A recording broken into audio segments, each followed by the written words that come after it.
Hello and welcome back. My name is Lucas, and the quest to play every game in my over 1,000 game and still growing Steam library continues right now.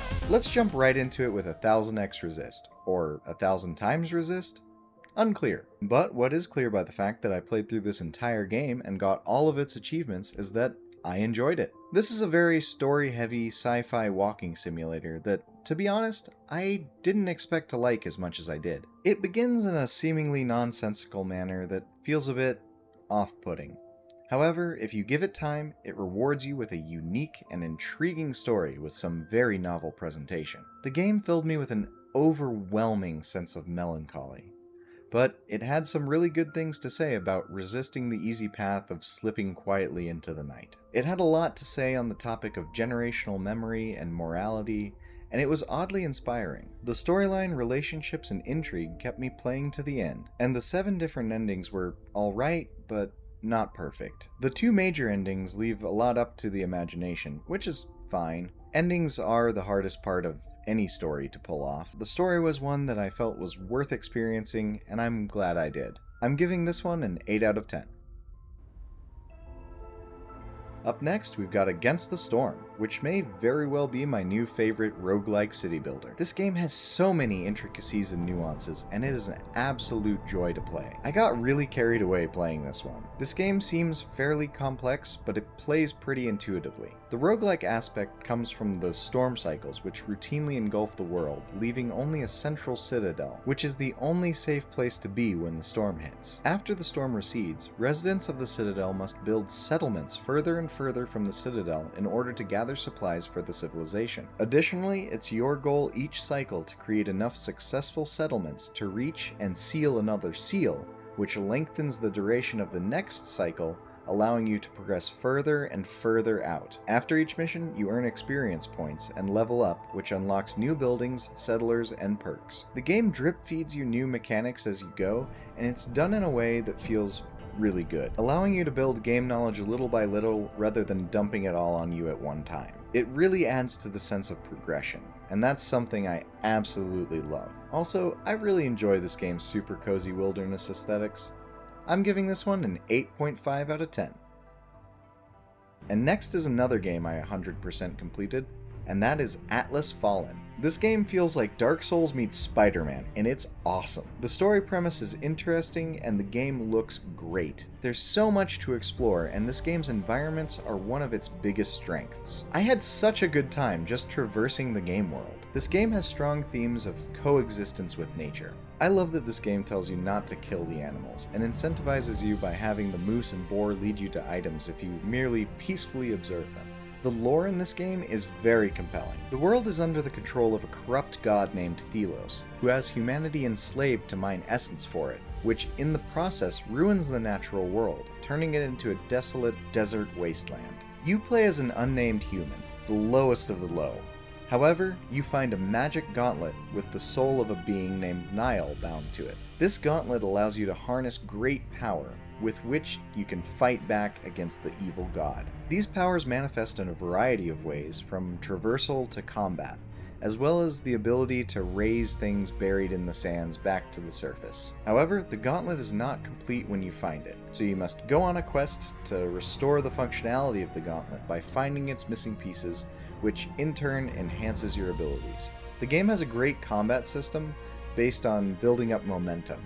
Every level of momentum built up translates to you dealing and receiving more damage. As you build momentum, you also unlock the use of essence abilities which you can equip, along with the ability to use shatter attacks, which drains the bar of momentum but do vast amounts of damage. The upgrade system is great and allows you to really customize combat to your preferred playstyle through the use of hundreds of unique essence stones, which can all be interchanged and upgraded at will. This game was a ton of fun to play and explore, and the graphics were gorgeous. The story could have used a bit more time to be fully fleshed out, but it was a solid AA experience that I'm excited to play again in co-op. I'm giving this game a 9 out of 10. I had a lot of fun.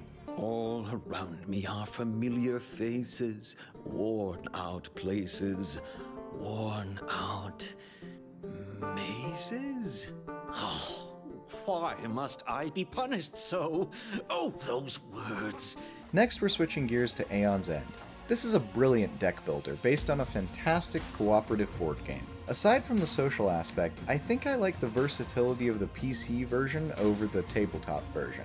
There is a written tutorial that goes over pretty much every bit of the game. However, the tutorial run of the game is absolutely enough to get you started and having a good time. Having played the board game first, I already knew what I was getting into, which did help. The game is framed around the defense of the last bastion of humanity, a city known as Gravehold. In this game, the world has pretty much already ended, and you're all that stands against the doom of humanity at the hands of horrifying beasts that have entered the world through interdimensional breaches. You play as the Breach Mages, who have harnessed the energy of the same breaches that let the monsters in order to defeat them and save the last city. Each Breach Mage has their own unique special ability that can be bought with charges, then unleashed at a tactically opportune time. In a normal run, you can choose the boss monster, up to 4 mages, and 9 cards which will be available for purchase during the run. One card type amongst those 9 cards are gems, which give you the power to buy other new cards, charge abilities, and open new spell slots.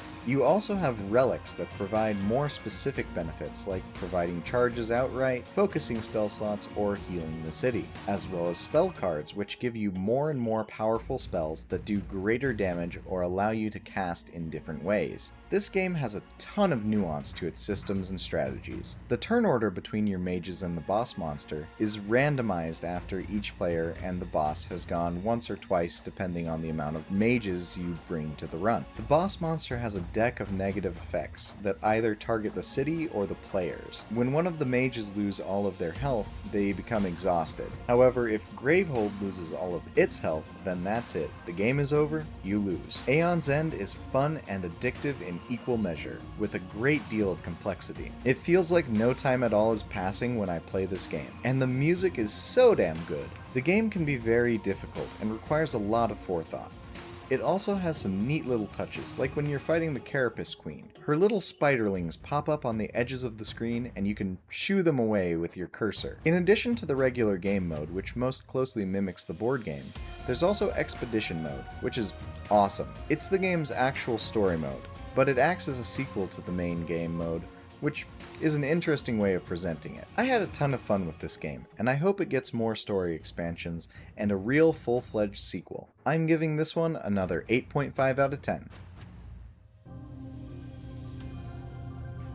Next we have a blast from the past, Anachronox. So far this is a really fun early 2000s sci-fi comedy turn-based RPG. The vibe is like Halo Combat Evolved meets Perfect Dark meets Star Wars Knights of the Old Republic, but much more comedic in tone. Combat in this game is alright, however animations take a very long time to initiate and conclude, and it slows everything down a bit too much. And unfortunately there are sections of the game where you're just given one combat encounter after the next, and it really drags on.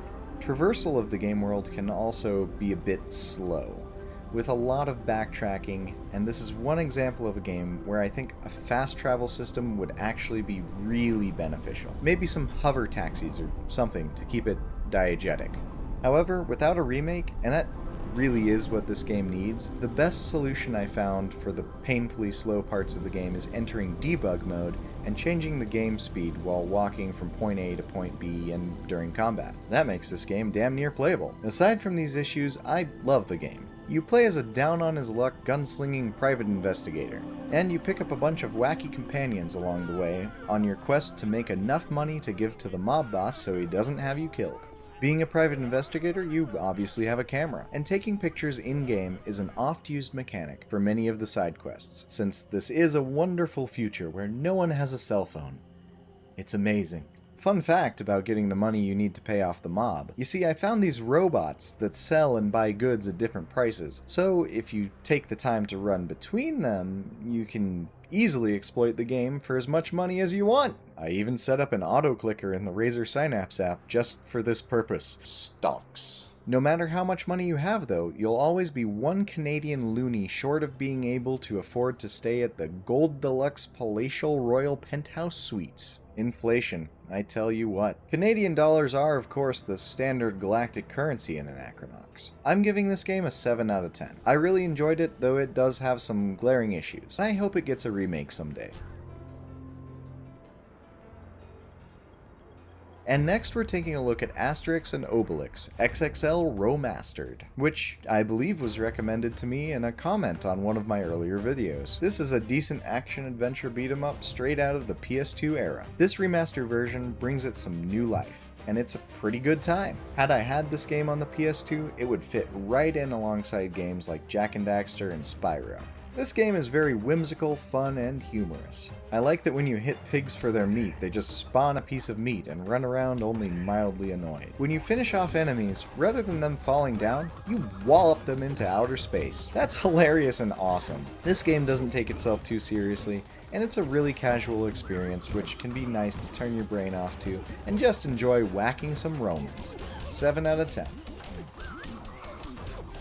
Next, to my great displeasure, is Bad Rats. This game is mildly amusing with a so bad it's still bad, but kinda funny physics system. It's kinda gross and doesn't function reliably. It's more annoying than fun, and it's not particularly satisfying for a puzzle game. It's not something worth spending more than $1 and a couple minutes on. 1 out of 10. Don't waste your time. And next we've got Banished. This one I had high hopes for when it came out back in 2014. However, I didn't have a great computer back then, so it ran fairly poorly and I didn't end up playing it much. Fast forward to now, and this game is alright. I enjoyed my time with it, and it kinda keeps you locked in. I just kept playing and time disappeared. However, it is a little bit dry. There's not a huge variety of buildings, though what is there is pretty interesting. There are a lot of mods for this game, which greatly expand the amount of things available in the game, and I love to see that. The game can be fairly difficult. You can make some pretty satisfying towns, but the game really is an open-ended sandbox without too many concrete goals, which can be a good or bad thing depending on your preferences. Personally, I'd rather be working towards a big objective, or at least have more in terms of story and lore, so this game doesn't quite check all the boxes for me. I think this is a good game if you're gonna watch or listen to something else at the same time on a second monitor. For me, I was watching YouTube the entire time I was playing this game, and that was pretty enjoyable. Some of the music can be a little depressing though, so I'd either turn it way down or just turn it off and listen to something else. I'd give this one a 5 out of 10.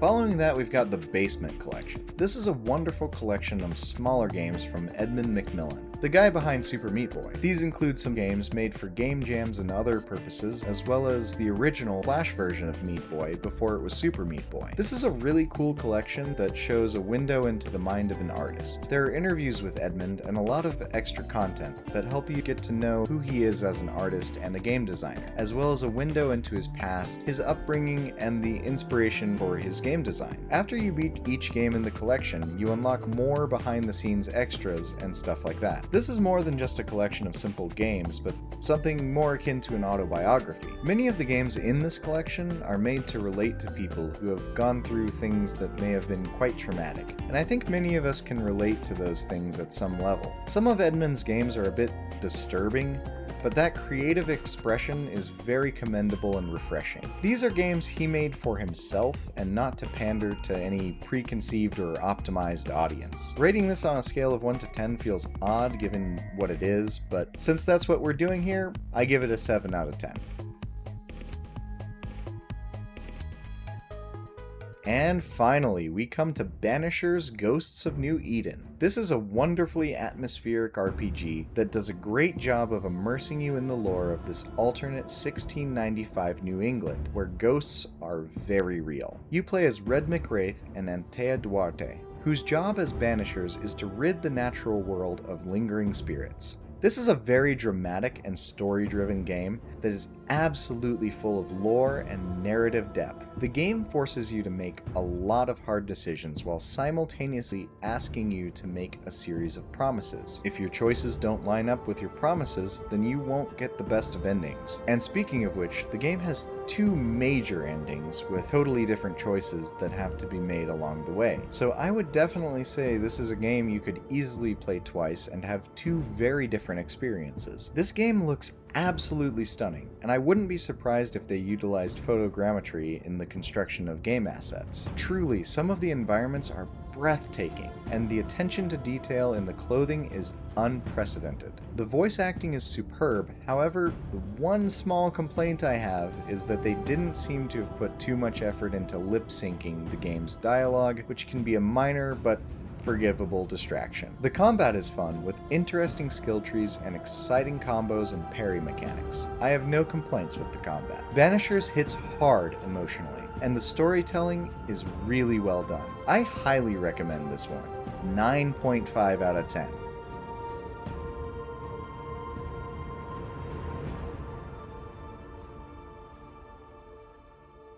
That's all for today's video, but I've already reviewed quite a few games, so if you haven't seen those, you might want to check them out next. But at any rate, I'd like to hear what you thought about these games. Which ones have you played, and what did you think about them? Maybe you found something new to play in this video? Let's talk about it in the comments. As always, remember to like and subscribe if you want to see more of this series, and thank you so much for watching. I hope you have an amazing day, and I'll see you in the next one.